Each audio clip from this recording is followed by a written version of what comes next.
Hello friends, S के teaching में आप लोगों का स्वागत है। हम लोग बायोलॉजी पढ़ रहे थे।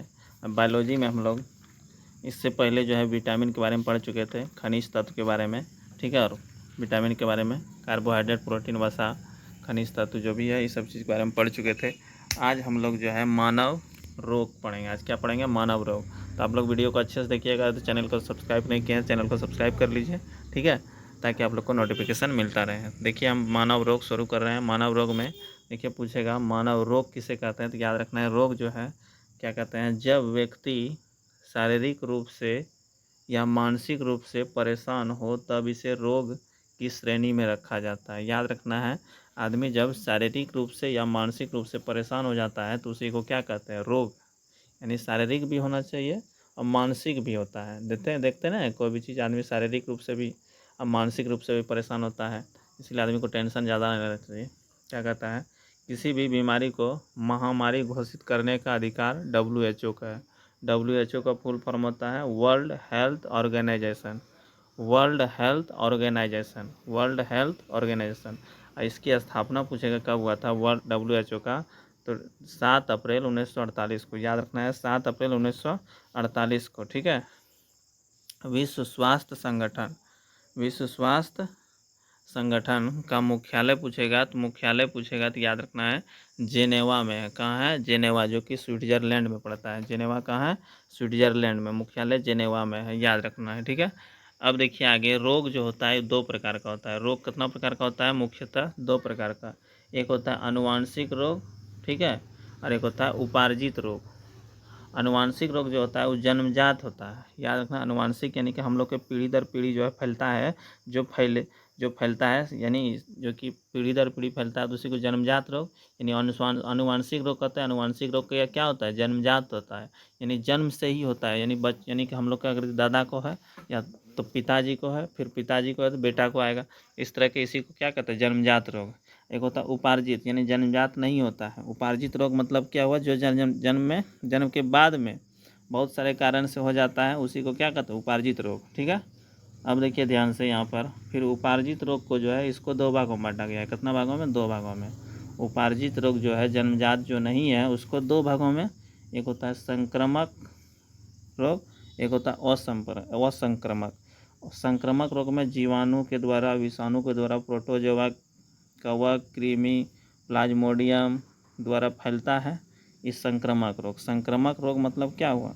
यह सूक्ष्मजीव के द्वारा होगा। याद रखना इसे, जो एक व्यक्ति से दूसरे व्यक्ति में फैलता है उसी को कहते हैं जीवाणु के द्वारा, यानी बैक्टीरिया के द्वारा, विषाणु के द्वारा, प्रोटोजोआ, कवक, कृमि, प्लाज्मोडियम के द्वारा होता है सूक्ष्मजीव रोग। याद रखना है, संक्रामक रोग मतलब क्या हुआ? जो सूक्ष्मजीव के माध्यम से फैले, यानी कि जो एक व्यक्ति से दूसरे व्यक्ति में फैलता है, उसी को संक्रामक रोग कहते हैं। और असंक्रामक रोग किसको कहते हैं?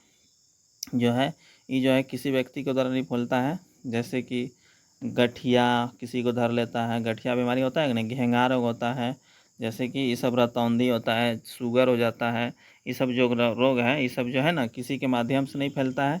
ये जो है जब फैलता ही नहीं है, इस खुद ही होता है, स्वयं के शरीर में ही हो जाता है किसी के, ठीक है। तो उसी को क्या कहते हैं? असंक्रामक रोग। यहाँ पर जैसे विटामिन की कमी से होने वाला 2 गो रोग है, बहुत इंपॉर्टेंट है, इसको हम बता चुके हैं वैसे, लेकिन यहाँ पर आप लोग को याद रखना है। विटामिन की कमी से 2 गो रोग होता है, एक होता है क्वाशियोरकर और दूसरा होता है मरासमस। क्वाशियोरकर और मरासमस, क्वाशियोरकर और मरासमस रोग। याद रखना, माध्यम जो है पूछेगा संक्रामक रोग का माध्यम क्या है, तो हवा से भी फैल सकता है, जल से भी और भोजन से भी के द्वारा फैलता है। याद रखना है माध्यम, ठीक है। इसको अच्छे से वीडियो को देखिए। अब देखिए अनुवांशिक रोग। अनुवांशिक रोग में सबसे पहले हम लोग पढ़ेंगे अनुवांशिक रोग, ठीक है। उसके बाद उपार्जित रोग देखेंगे। अनुवांशिक रोग जो है उसके लिए देखिए यहाँ पर पहला जो है हीमोफीलिया। पहला कौन सा रोग पढ़ेंगे? हीमोफीलिया। फिर वर्णदानता यानी कि कलर ब्लाइंडनेस जिसको कहते हैं, उसके बारे में पढ़ेंगे। वर्ण यानी कि पहला है अनुवांशिक रोग में वर्णदानता, यानी वर्णनता मतलब कलर ब्लाइंडनेस जिसको कहते हैं, लाल तथा हरा रंग के पहचान में प्रॉब्लम होता है। तो ये जो है रोग जो होता है, ये जो लाल और हरा रंग में प्रॉब्लम होता है, उसी को कहते हैं कलर ब्लाइंडनेस, ठीक है। कलर ब्लाइंडनेस जो है, जब ट्रेन में जब कोई भी काम करता है, ट्रेन में ट्रक ट्रेन ड्राइवर को जो है इसकी जांच किया जाता है अच्छे से, एक होता है हीमोफीलिया रोग, ये आनुवांशिक रोग है जो रक्त का थक्का नहीं जमता है, ठीक है। इसी का दूसरा नाम है शाही रोग। इसी का दूसरा नाम क्या है? हीमोफीलिया के नाम क्या है? शाही रोग। इसी का दूसरा नाम शाही रोग, याद रखना है। इसे ही शाही रोग कहते हैं, याद रखना है। ये जो है पूछेगा, एक तरह से सर्वप्रथम जो है महारानी विक्टोरिया को हुआ था शायद। हाँ, ये जो है शाही रोग जो है, हीमोफीलिया रोग जो है, सर्वप्रथम पूछेगा किसको हुआ था? महारानी विक्टोरिया को हुआ था, याद रखना है, ठीक है। इसमें रक्त का थक्का नहीं जमता है। इसका वाहक जो है ना, एक तरह से महिला ही है। इसका वाहक कौन है? महिला ही है। तो इसमें याद रखना है, इसमें इसका वाहक पूछेगा तो क्या है? महिला ही है। अधिकांश महिलाओं के द्वारा ही होता है इसमें, और महिला में ही ज़्यादातर होता है। लेकिन रोग जो है, रोगी एक तरह से महिला को भी हो सकता है और पुरुष को भी हो सकता है वैसे। लेकिन यहाँ पर जो है एक तरह से याद रखना है यहाँ पर कि इस रोग को क्या कहते हैं? हीमोफीलिया रोग को ही शाही रोग भी कहते हैं। अब देखिए आगे क्या कहता है। सिकल सेल एनीमिया यानी HB की मात्रा कम हो जाता है, यानी कि जहाँ पर जो है HB जो है क्या होता है? कम हो जाता है। यानी HB मतलब हीमोग्लोबिन की मात्रा क्या होता है? घट जाता है, ठीक है। इसीलिए ऐसा होता है। अगला है सिंड्रोम। सिंड्रोम भी रोग जो है, सिंड्रोम देखिए, सिंड्रोम जो है बहुत प्रकार का होता है। यहाँ पर देखिए क्या होता है सिंड्रोम। टर्नम सिंड्रोम, पहला कौन सा पढ़ेंगे? टर्नम सिंड्रोम। टर्नम सिंड्रोम जो है हम लोग में जानते हैं कि टोटल जो है 23 जोड़ा क्रोमोसोम होता है, ठीक है। जब 23 जोड़ा क्रोमोसोम होता है, यहाँ पर से 22 जोड़ा जो है क्रोमोसोम होता है, लिंग का निर्धारण करता है। एक जोड़ा क्या होता है? 22 जोड़ा शरीर का निर्धारण करता है, 23वां जोड़ा जो है लिंग का निर्धारण करता है। लेकिन यहाँ पर 22 जोड़ा और यहाँ पर एक्स और एगो वाई जो होगा यहाँ पर, या एक्स जो होगा यहाँ पर क्या हो जाएगा? यहाँ पर नहीं होगा, दूसरा जो है ना नहीं होगा। तो यानी कि 22 दूना 44 और एगो यहाँ पर हुआ 45, यानी कि 45 का गुणसूत्र जो होगा उसी को टर्नम सिंड्रोम कहेंगे। यानी जिसमें कि 45 गुणसूत्र होगा, यानी अगर दी हो जाएगा तो उसको क्या होगा? टर्नम सिंड्रोम बीमारी से ग्रसित। उसी को बांझपन कहते हैं, यानी कि क्रोमोसोम की कमी हो गया। यहाँ पर टोटल क्रोमोसोम की संख्या यानी गुणसूत्र की संख्या होना चाहिए कितना? 46, लेकिन एगो गुणसूत्र क्या हो गया? कम हो गया, उसको बांझपन बीमारी होगा। अंडाशय में अंडाणु नहीं बनता है, और उसी समय जो है अंडाशय में अंडाणु ही नहीं बनेगा, ठीक है। यहाँ पर याद रखना। अगला है क्लाउन फिल्टर सिंड्रोम। अगला है क्लाउन फिल्टर सिंड्रोम। इसमें जो है 47 जोड़ा हो जाएगा, यानी कि 22 जोड़ा प्लस एक, यहाँ पर XY 23 जोड़ा, अरे एगो बढ़ जाएगा। और जो है यहाँ पर एगो बढ़ जाएगा तो उसमें जो है कितना हो जाएगा? 22 ना 46, एक यहाँ 47, यहाँ पर 47 तो अगर गुणसूत्र हो जाएगा तो जो है एक तरह से क्या हो जाएगा? उसमें ज़्यादा हो जाएगा तो किन्नर बन जाएगा, उसकी ट्रांसजेंडर जिसको कहते हैं, ठीक है। यहाँ पर इसीलिए गुणसूत्र की संख्या यानी अधिक नहीं रहना चाहिए, जितना होना चाहिए हम लोग को जितना है उतना ही रहना चाहिए। अगला है डाउन सिंड्रोम। डाउन सिंड्रोम में क्या होता है? 47 जोड़ा होता है गुणसूत्र, इसमें भी 47 जोड़ा होगा, लेकिन 21वां जोड़ा जो है गुणसूत्र में एगो एक्स्ट्रा हो जाएगा। एगो डाउन सिंड्रोम में क्या होगा? 21वां जोड़ा जो है एगो क्या होगा? एक्स्ट्रा हो जाएगा। 21वां जोड़ा और प्लस में एगो बढ़ जाएगा तो उसमें डाउन सिंड्रोम हो जाएगा। अब पटाऊ सिंड्रोम में 47 जोड़ा होगा, लेकिन 13वां जोड़ा गुणसूत्र और एगो एक्स्ट्रा हो जाएगा, ठीक है। उससे बढ़ जाएगा, 13वां जोड़ा में एगो एक्स्ट्रा बढ़ जाएगा तो उसी समय पटाऊ सिंड्रोम होगा, ठीक है। अब जो है इम्पोर्टेंट जो है हम लोग पढ़ेंगे संक्रामक रोग। संक्रामक रोग बहुत इंपॉर्टेंट है, ये जो है इसी से क्वेश्चन बहुत ज़्यादातर पूछता है, ठीक है। तो आप लोग इसको इस वीडियो को अच्छे से देखिएगा। देखिए संक्रामक रोग में देखिए हम लोग अच्छे से पढ़ते हैं जीवाणु यानी बैक्टीरिया से होने वाला रोग। संक्रामक रोग में पहला बताएं किसके द्वारा? जीवाणु के द्वारा होने वाला रोग। तो जीवाणु के द्वारा रोग जो है होता है उसके लिए एक ट्रिक है, बहुत इंपॉर्टेंट ट्रिक है। इसको ऐसा ट्रिक जो है आपको कहीं नहीं मिलेगा, ठीक है। और सब ट्रिक बहुत सारा है, लेकिन यहाँ पर जो है ये ट्रिक जो है इसमें सारा बीमारी आ गया है। तो इसको देखिए अच्छे से क्या कहता है। एगो न्यू कोट में CD टेप है जी। ट्रिक क्या है? एगो न्यू कोट में CD टेप है जी। ट्रिक समझे? एगो न्यू कोट में CD टेप है जी, ठीक है। ए से हो गया एंथ्रेक्स। ए से कौन सा रोग? एंथ्रेक्स। ए से एंथ्रेक्स, ए से एंथ्रेक्स पूछेगा। ए से क्या होता है? एंथ्रेक्स। और गौ से गनोरिया, गौ से गनोरिया याद रखना है। गौ से क्या होता है? गनोरिया। और न्यू से न्यूमोनिया, न्यू से न्यूमोनिया याद रखना है, न्यू से न्यूमोनिया। और को से कुष्ठ, को से दो रोग, को से दो रोग होता है, एगो कुष्ठ रोग दूसरा है काली खांसी, ठीक है। अब यहाँ पर अगला देखिए, टो से टाइफाइड। टो से क्या होता है? टाइफाइड। यहाँ पर लिखा हुआ टो से टाइफाइड, दो गो इससे भी टीबी, ठीक है। एगो टाइफाइड, दूसरा टीबी, टो से। मो से मेनिंजाइटिस, सी से सिफिलिस, डी से डिप्थीरिया, टी से टिटनस, पो से प्लेग, पो से प्लेग, पो से प्लेग, पो से प्लेग, हो से हैजा, यहाँ से जी से जीवाणु से होने वाला रोग। यहाँ पर इसके बारे में अच्छे से देख लेते हैं एक बार फिर से, अच्छे से देखिएगा इस वीडियो को, अगर दिन न्यू लड़का है तो, ठीक है। तो यहाँ पर अच्छे से देखिए, समझने की कोशिश कीजिए, क्योंकि इस तरह का जो है ना आपको अच्छे से नहीं मिलेगा एक जगह। देखिए क्या कहता है, ए से क्या बोले, एंथ्रेक्स रोग। इसमें प्रभावित पूछेगा क्या होता है। एंथ्रेक्स रोग में जो है याद रखना है, श्वास नली प्रभावित होता है। एंथ्रेक्स रोग में कौन प्रभावित होता है? श्वास नली। कौन क्या प्रभावित होता है? श्वास नली। एंथ्रेक्स रोग में जो है पूछेगा कौन सा अंग प्रभावित होता है एंथ्रेक्स रोग में? श्वास नली। और निमोनिया, निमोनिया पूछेगा कहाँ होता है? फेफड़ा में। निमोनिया कहाँ होता है? फेफड़ा को प्रभावित करता है निमोनिया। ज़्यादातर पूछेगा किस में होता है? तो बच्चों में होता है। निमोनिया किस में होता है? ज़्यादातर बच्चों में होता है, ठीक है, याद रखना है। यहाँ पर निमोनिया हो गया, बच्चों में अधिकतर होगा। यौन संचारित रोग है अगला, निमोनिया का तो पहले गनोरिया देख लेते हैं, इसके बाद छूट गया एगो। गनोरिया रोग जो है यौन संचारित रोग है। गनोरिया रोग कैसा है? यौन संचारित रोग है। गनोरिया रोग पूछेगा कैसा है? तो गनोरिया रोग जो है यौन संचारित रोग और सारा है, बताएंगे। गनोरिया रोग हुआ, सिफिलिस हुआ, हर्पिक्स हुआ, एड्स हुआ, यानी कि ये सब जो है ये सब कौन सा संचारित रोग है? यौन संचारित। क्या क्या बोले? Gonorrhoea, syphilis, herpes, AIDS. Gonorrhoea, syphilis, herpes, AIDS ये सब जो यौन संचारित रोग है। इसको अच्छे से किया। ये मूत्रवार वाला रास्ता में ज़्यादातर महिलाओं में होता है, ठीक है। ज़्यादातर किस में होगा? महिलाओं में होता है, तो याद रखना है। हम जो भी बात बोलते हैं उसको अच्छे से आप लोग दिमाग में सेट कीजिए, ठीक है। अगला देखिए, न्यूमोनिया हो गया, फेफड़ा को प्रभावित करता है, अधिकतर किस में होगा? बच्चों में होगा, इसको बता दिया। अब अगला देखिए क्या कहता है, कुष्ठ रोग। अगला कौन सा रोग है? कुष्ठ रोग। अगला कौन सा रोग है? कुष्ठ रोग। कुष्ठ रोग यानी त्वचा को प्रभावित करेगा, जिसको कोढ़ी आप लोग बोलते हैं, ठीक है, यानी कि त्वचा को प्रभावित करता है कुष्ठ रोग।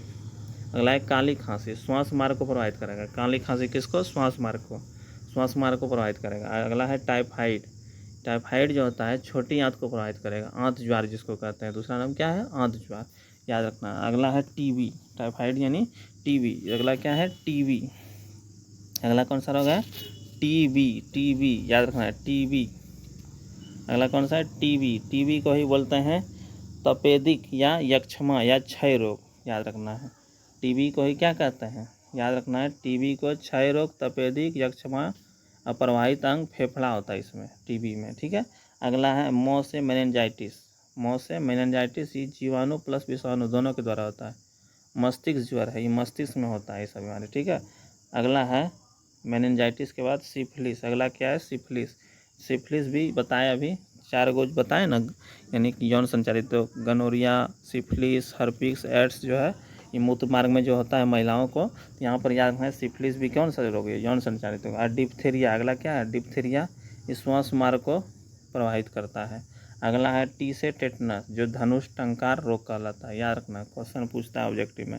अगला है प्लेग। अगला क्या है? प्लेग, जिसको काली मौत कहते हैं। प्लेग को ही क्या कहते हैं? काली मौत, इंपॉर्टेंट क्वेश्चन है। अगला हो से हैजा। हैजा में याद रखना है, पूछेगा हैजा जो है ये पूछेगा किसको प्रभावित करता है, तो याद रखना हैजा जो है एक तरह से किसको प्रभावित करेगा? आंत को। हैजा जो है किसको प्रभावित करेगा? आंत को। हैजा किसको प्रभावित करेगा? आंत को, याद रखना। हैजा जो है किसको प्रभावित करेगा? आंत को। किसको प्रभावित करेगा? आंत को, आंत को।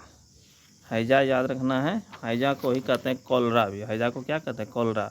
ये जीवाणु से फैलने वाला है, याद रखना, आंत को प्रभावित करता है। हैजा के टीका का खोज रॉबर्ट कोच ने शायद किया था, रॉबर्ट कोच ने किया था, ठीक है, याद रखना। हैजा के टीका का खोज रॉबर्ट कोच ने किया था। अगला जी से जीवाणु से होने वाला रोग, इसको याद हो गया आप लोग, इसको एक बार और अच्छे से देख लीजिएगा। टोटल इसमें बीमारी आ गया है, जीवाणु से होने वाला रोग, ठीक है। अब यहाँ पर थोड़ा सा 20 टीका के बारे में देख लेते हैं, टीका के बारे में। अगला एक टीका होता है BCG का टीका, ठीक है, बेसिलस कॉलमेटी, बेसिलस कॉलमेट कहते हैं, कॉलमेट ग्यूरिन। क्या है फुल फॉर्म? BCG का full form bacillus Calmette Guerin, bacillus Calmette Guerin, ठीक है। टीबी, इससे जो होता है बेसिकली टीबी के टीका है। पूछेगा बीसीजी किसका टीका है, तो टीबी के लिए दिया जाता है। टीबी बीमारी में बीसीजी का टीका लगाया जाता है, याद रखना है। अगला होता है डीपीटी। डीपीटी डीपीटी यानी डी से डिप्थीरिया, डिप्थीरिया, पी से परटूसिस, पी से परट्यूसिस और टी से टिटनस, टी से टिटनस, याद रखना है। बीसीजी डीपीटी का जो है इससे 3 बीमारी होता है। डी से डिप्थीरिया, डी से क्या हुआ, डिप्थीरिया बीमारी, याद रखना है। डी से क्या बोलें, डिप्थीरिया, और यहाँ पर पो से परट्यूसिस जिसे काली खांसी या कुकर खांसी कहते हैं, और टी से टेटनस बीमारी होता है, याद रखना है। अब पढ़ेंगे हम लोग विषाणु सेवा। एगो बीसीजी होता है, एगो इसके बारे में और अगर सीखिएगा तो इसमें बता देते हैं हम यहीं पर। जैसे बोले बीसीजी बोले ना, एक होता है ईसीजी, ईसीजी, एक होता है ईसीजी जिसको कहते हैं इलेक्ट्रोकार्डियोग्राफ, हृदय के जांच के लिए किया जाता है, ईसीजी, ठीक है। एक होता है ईईजी, ई भी था, ये सब इम्पोर्टेंट है टीका, ठीक है। ईईजी जो है इलेक्ट्रोइंसेफ्लोग्राफ, जो मस्तिष्क के जांच के लिए किया जाता है, मस्तिष्क जांच के लिए किया जाता है, ठीक है। ईईजी जो है इलेक्ट्रोइंसेफ्लोग्राफ, ईसीजी जो है इलेक्ट्रोकार्डियोग्राफ, जो हृदय के लिए किया जाता है, इलेक्ट्रोकार्डियोग्राफ, और ईईजी जो है इलेक्ट्रोइंसेफ्लोग्राफ, जो है मस्तिष्क के लिए किया जाता है, याद रखना है, ठीक है इसको। अगला आता है एक डीपीटी, तो बताइए दिए डीपीटी, 4 को याद रखना है आप लोग को। अब जो है हम लोग पढ़ते हैं विषाणु से। अब किसके द्वारा पढ़ेंगे, विषाणु से होने वाला रोग। विषाणु से होने वाला रोग, ये भी इम्पोर्टेंट है, इसको भी अच्छे से देखिएगा। विषाणु से होने वाला रोग में देखिए क्या कहता है, विषाणु यानी वायरस से होने वाला रोग। ये चख गई हाइपो करके टें बोल गई, ठीक है। ये चख गई हाइपो करके टें बोल गई, ये चख गई हाइपो करके टें बोल दी, ये चख गई हाइपो करके टें बोल दी। ए से एड्स, ए से एड्स, चौ से चेचक, ख से खसरा, याद रखना है। चौ से चेचक, ख से खसरा, याद रखना है। अगला है गौ से गलसुआ, जिसको मम्स भी कहता है। ई से इन्फ्लुएंजा, जिसको फ्लू बीमारी कहता है। और हो से हाइड्रोफोबिया, जिसे रेबीज भी कहते हैं, ठीक है। यहाँ पर अगला है ई से इंसेफ्लोटाइटिस, इंसेफ्लेटाइटिस। अगला है पो से पोलियो, पो से पोलियो, पो से पोलियो। अगला है कंजेक्टिवाइटिस, को से कंजेक्टिवाइटिस। अगला है हो से हार्पिक्स, हो से हार्पिक्स, हो से हार्पिक्स। और के से कैंसर, के से कैंसर, के से कैंसर। और टी से ट्रेकोमा, टी से ट्रेकोमा, ठीक है। बोल यहाँ पर साइलेंट है, बोल क्या है, साइलेंट है, याद रखना। और डी से डेंगू या हड्डी तोड़ बुखार इसी कहते हैं, ठीक है। अब इसके बारे में ट्रिक समझते हैं बढ़िया से। ट्रिक तो समझ गए, अब इससे जो है रोग जो है किसको अंग, कौन सा अंग को प्रभावित करेगा उसको देखते हैं। देखिए क्या करता है, इसको ट्रिक अच्छे से देखिएगा। ये चक गई हाइपो करके टें बोल दी, ये ट्रिक है। ए से एड्स, बीमारियों का घर है, एड्स बीमारी। ये प्रवाहित अंग जो है प्रतिरक्षा तंत्र, यानी वेरी ऑल, ये प्रतिरक्षा तंत्र जो है इसमें जो है याद रखना। एड्स बीमारी जो है क्या होता है, एड्स जो है एक तरह से बीमारियों का घर है, यानी प्रभावित अंग जो है इसमें याद रखना है क्या होता है। एड्स में जो है यौन संचालित रोग है ये भी, ठीक है। प्रतिरक्षा तंत्र कहलाता है। तो यहाँ पर जो है एड्स जो है पूछेगा इसका फुल फॉर्म, तो याद रखना है आप लोग को कि इसमें acquired immunodeficiency syndrome, AIDS का फुल फॉर्म क्या है, एक्वायर्ड इम्यूनो डिफिशियंसी सिंड्रोम, ठीक है। ये वायरस यानी विषाणु द्वारा होता है। HIV वायरस पूछेगा, एड्स जो है इसके लिए HIV क्या है, वायरस से होता है, HIV वायरस से होता है। HIV मतलब ह्यूमन इक्विनो डिफिशियंसी वायरस, HIV की फुल फॉर्म हुआ। एड्स बताएं, ये प्रतिरक्षा तंत्र को कमज़ोर कर देता है। प्रतिरक्षा तंत्र को क्या करता है, कमज़ोर करता है। प्रभावित अंग कौन सा, प्रतिरक्षा तंत्र को कमज़ोर करता है, याद रखना है।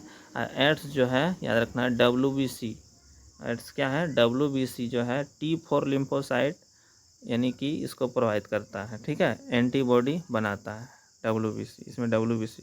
अब फैलता जो असुरक्षित यौन संबंध से, या फिर सैलून में अगर कहीं दाढ़ी बनवा रहे हैं उससे भी फैल जाएगा, या गोदना परवा रहे हैं महिला से प्रभावित है उससे भी फैल जाता है। और एड्स जो है दिवस पूछेगा कब मनाया जाता है, 1 दिसंबर को, ठीक है। एड्स दिवस जो है 1 दिसंबर को मनाया जाता है। एड्स जांच के लिए एक है एलिसा टेस्ट और दूसरा टेस्ट है वेस्टर्न ब्लास्ट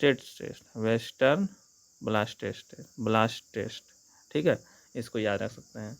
एड्स के बारे में इतना कुछ याद रखना आप लोग को। चेचक, से चेचक जिसको कहते हैं स्मॉल पॉक्स, चेचक यानी स्मॉल पॉक्स, चेचक को क्या कहते हैं, स्मॉल पॉक्स यानी छोटी माता जिसको कहते हैं, छोटी माता। जिसको चिकन पॉक्स, सॉरी चेचक मतलब स्मॉल पॉक्स और छोटी चिकन पॉक्स कहते हैं, चिकन पॉक्स को ही छोटी माता कहते हैं। इसको याद रखना है। वेरिसेला वायरस से होता है। ख से खसरा, जर्मन इबोला। प्रभावित अंग जो है संपूर्ण शरीर, यानी खसरा से संपूर्ण शरीर होता है इससे प्रभावित। अगला गौ से गलसुआ जिसको मम्स कहते हैं। प्रभावित अंग लार ग्रंथि, इससे कौन सा, लार ग्रंथि याद रखना है। अगला है इन्फ्लुएंजा। अगला कौन है, इन्फ्लुएंजा जो है इसके जो है याद रखना है। इन्फ्लुएंजा से जो है फ्लू, इसी को फ्लू भी बीमारी कहते हैं, क्या कहते हैं, फ्लू भी कहते हैं, याद रखना है। H1N1 इन्फ्लुएंजा जो है H1N1, यहाँ पर क्या लिखे हैं इन्फ्लुएंजा में H1N1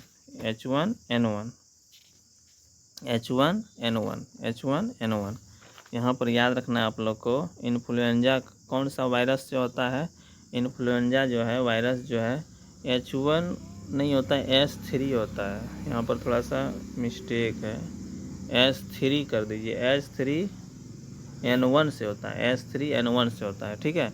यहाँ पर याद रखना है। अब बर्ड फ्लू जो होता है याद रखना है। बर्ड फ्लू जो होता है ना H5 और H1 से होता है। ये थोड़ा सा उल्टा हो गया है। H5N1 से होता है कौन सी, बर्ड फ्लू, ठीक है। और यहाँ पर इन्फ्लुएंजा जो होता है H3N1 से होता है, याद रखना H3N1 से होता है, H3N1 से होता है। और यहाँ बर्ड फ्लू H5N1 से होता है, ठीक है। इसको याद रखना। अगला हाइड्रोफोबिया जिसको रेबीज कहते हैं, यानी पानी से डर लगना, कुत्ता के काटने से जो ऐसा होता है हाइड्रोफोबिया, रेबीज बीमारी जिसको कहते हैं। अगला है इंसेफ्लोगा यानी चिमकी बुखार इसको कहते हैं। से पोलियो, प्रभावित अंग जो है तंत्रिका तंत्र, पोलियो में क्या आता है, तंत्रिका तंत्र। अगला कंजक्टिवाइटिस, प्रभावित अंग आँख होता है। हार्पिक्स यौन संचारित रोग है, बता दिए हैं हार्पिक्स बारे में, यौन संचार। क से कैंसर जानते हैं, कैंसर के बारे में जो है इंपॉर्टेंट है। कैंसर के बारे में रोग, कैंसर के बारे में 2-4 लाइन अच्छे से देख लीजिए। यहाँ तो कैंसर तो क्वेश्चन पूछेगा, याद रखना है। कैंसर देखिए, कैंसर जो है कैंसर फैलता है अनियंत्रित कोशिका विभाजन से। किससे, अनियंत्रित। कैंसर के अध्ययन को ऑन्कोलॉजी कहते हैं। कैंसर का अध्ययन को पूछेगा क्या कहते हैं, ऑन्कोलॉजी। कैंसर का उपचार जो है विधि कीमोथेरेपी विधि से, कौन सा विधि, कीमोथेरेपी विधि। कैंसर दिवस मनाया जाता है 4 फरवरी को, कैंसर दिवस 4 फरवरी को, याद रखना। कैंसर का उपचार जो है किस समस्थानिक के द्वारा किया जाता है, कोबाल्ट 60 के द्वारा, याद रखना। कैंसर का उपचार किस किरण से, गामा किरण से। कैंसर का उपचार गामा किरण से किया जाता है। कैंसर का उपचार जो है किस औषधि से होता है, टेक्सोल से। और टेक्सोल जो है कौन सा वृक्ष से, यू नामक वृक्ष से प्राप्त होता है, याद रखना है, ठीक है। यहाँ पर इंपॉर्टेंट क्वेश्चन। अब मलेरिया का उपचार जो है सिनकोना से, याद रखना। मलेरिया का उपचार सिनकोना से किया जाता है, ठीक है। इंपॉर्टेंट क्वेश्चन है। अगला है डी से डेंगू। अगला कौन है, डेंगू। डेंगू, ठीक है। डेंगू याद रखना है, डेंगू। यहाँ पर जो है एक तरह से बहुत इंपॉर्टेंट ये सब टॉपिक है, ठीक है। इससे क्वेश्चन भर के रहता है, कोई भी एग्जाम, BPSC टीचर वाला हो या अदर जो भी एग्जाम है उसमें, ठीक है। तो यहाँ पर जो है हम लोग जो अब पढ़ते हैं कवक से होने वाला रोग। अगला कौन से पढ़ेंगे, कवक से होने वाला रोग। कवक से यानी इसी को फंजाई कहते हैं या फूफांदी। ये दाद खाग, इसका ट्रिक है, और ये दाद खाग, ट्रिक क्या है, ये दाद खाग। ए से एथलीट फूड, और 2 से दाद, और 2 से दम्मा, और ख से खाज खुजली, और यहाँ पर ख से खाज खुजली, गौ से गंजापन, याद रखना है, ठीक है। यहाँ पर इंपॉर्टेंट क्वेश्चन है, ये बहुत इंपॉर्टेंट है। ये दाद खाज, यहाँ पर ट्रिक है, ये दाद खाग। ए से एथलीट, 2 से दाद होता है, और 2 से दम्मा, ख से खाज खुजली, और गौ से गंजापन, बाल उड़ जो उड़ जाता है, गंजापन जिसको कहते हैं। अब थोड़ा सा यहाँ पर जो है हम लोग देख लेते हैं प्रदूषित जल के माध्यम से फैलने वाला रोग। प्रदूषित जल से जो है, जलगर्दी, खराब पानी पीने से जो है रोग जो धरता है, तो कौन सा होता है, देखिए क्या करता है, हैजा होगा, पेचिस, पीलिया, पोलियो, टाइफाइड, डायरिया, हेपेटाइटिस, जिसको पीलिया को हेपेटाइटिस, ये सब रोग जो है ना अगर गंदा पानी से होता है। हैजा, पेचिस, पीलिया, पोलियो, टाइफाइड, डायरिया, ये सब रोग होता है। या अब देखिए परजीवी, परजीवी यानी प्रोटोजोआ के द्वारा। अगला क्या है, प्रोटोजोआ। प्रोटोजोआ के द्वारा होने वाला रोग, पापा काम पे सोता है या सोते हैं, पापा काम पर सोते हैं, याद रखना ट्रिक क्या है, पापा काम पर सोते हैं। पौष से पापा से पैरिया, प्रवाहित अंग मसूड़ा होगा पैरिया में, जानते हैं पैरिया यानी मुंह में जो लगता है दांत सब में एक तरह से खून जो ब्लड जाने लगता है। और का से कालाजार, जिसको बालू मक्खी से फैलता है, कालाजार किससे बोलता है, बालू मक्खी, याद रखना है, याद रखना है, सैंड फ्लाई जिसको कहता है। मौ से मलेरिया, मौ से मलेरिया, मौ से मलेरिया। अब पौच से पेचिस, पौ से पेचिस, और सो से सोने की बीमारी, सो से सोने की बीमारी, सो सोने की यानी निंद्रा रोग, सीसी मक्खी के काटने से फैलता है। ठीक है, यहाँ पर मलेरिया के बारे में 2-4 लाइन देख लीजिए। मलेरिया जो है बताए थे, मलेरिया प्रोटोजोआ से फैलता है, ये जो है इसके मलेरिया प्रोटोजोआ से फैलता है। इसके लिए नाम क्या है, प्रोटोजोआ का प्लाज्मोडियम, क्या नाम, प्लाज्मोडियम। इसका वाहक पूछेगा मलेरिया का वाहक क्या है, तो याद रखना मलेरिया का वाहक जो है एक मादा एनाफिलीज मच्छर है। कौन सा, मादा एनाफिलीज मच्छर है। और प्रवाहित अंग जो है ना ये तिल्ली एवं आरबीसी होता है। मलेरिया का परजीवी का खोज रोनाल्ड रॉस ने किया था, मलेरिया के परजीवी का खोज रोनाल्ड रॉस ने। और मलेरिया के औषधि के लिए उपचार में बताए थे कुनैन, कुनैन, कुनैन किसके, कुनैन का किया था, जो कि सिनकोना नामक वृक्ष से प्राप्त होता है, कुनैन की छाल, इससे सिनकोना नाम। और मलेरिया दिवस 25 अप्रैल, मलेरिया दिवस 25 अप्रैल, याद रखना। टीबी का टीकाकरण का खोज रॉबर्ट कोच ने किया था, बताए थे। हैजा का टीका रॉबर्ट कोच, टीबी का टीका हैजा का खोज, इसका जो है हैजा के टीका का खोज रॉबर्ट कोच दोनों का किया था। रेबीज का टीका लुइस पास्चर ने किया था। और दूध का पाश्चुकरण लुइस पास्चर ने किया था। ठीक है, विश्व का पहला टीका जो है चेचक का टीका बना था, जिसका खोज एडवर्ड जेनर ने किया था। किसने किया था, एडवर्ड जेनर ने। इसको इंपॉर्टेंट भी याद रख सकते हैं आप लोग। ठीक है, अब देखिए कृमि के द्वारा, अगला क्या पढ़ेंगे, कृमि के द्वारा। कृमि मतलब जो छोटा मोटा जो रहता है उसके, याद रखना प्लेटी हेलमेंथिस रोग होता है। फाइलेरिया जिसको हाथी पाँव कहते हैं, वुचेरिया रोग इसी से होता है, याद रखना है। अब थोड़ा सा देखिए, तत्व की अधिकता से कौन सा रोग होता है, तत्व की अधिकता से अगर शरीर में बढ़ जाएगा, तत्व की अधिकता से शरीर में तत्व की अधिकता यानी जो होता है उससे कौन सा रोग होता है, इसके बारे में थोड़ा सा देख लेते हैं 1-2 लाइन। ठीक है, देखिए क्या कहता है, मान लीजिए कि कैडमियम की अधिकता हो जाए शरीर में, कैडमियम यानी कि कैडमियम की अधिकता से कौन सा रोग होगा पूछेगा, तो यार इटाई, कौन सा रोग, इटाई रहेगा। अब पारा की अधिकता से मिनी माता, और कॉपर की अधिकता से विल्सन रोग, और नाइट्रेट ब्लू बेबी सिंड्रोम होता है। ठीक है, यहाँ पर याद रखना। अगला है यहाँ पर जो है मच्छर जो है, मच्छर और वाहक, मलेरिया परजीवी के द्वारा होता है, जानते हैं। इसको पूछेगा, इसके लिए क्या कौन सा वाहक है, तो याद रखना मादा एनाफिलीज मच्छर। और फाइलेरिया कृमि के द्वारा होता है, बुचेरिया द्वारा। ठीक है, और यहाँ क्यूलेक्स मच्छर। और चिकनगुनिया, अगला क्या है, चिकनगुनिया जो है एड्स इजिप्ट मच्छर वाहक है इसके। और डेंगू जो है वायरस के द्वारा होता है, जो कि एडीज इजिप्ट मच्छर के द्वारा होता है, याद रखना। ठीक है, यहाँ पर थोड़ा सा, यहाँ पर जो है अब जीवाणु के द्वारा है, अगला है क्या, थोड़ा सा इसको भी देख लीजिए। जीवाणु द्वारा जानवरों में होने वाला रोग, थैलेना प्रवाहित अंग, दूध ग्रंथि, गल छोटी रोग, लंगड़ा रोग, रानीखेत प्रवाहित मुर्गी सब में होता है।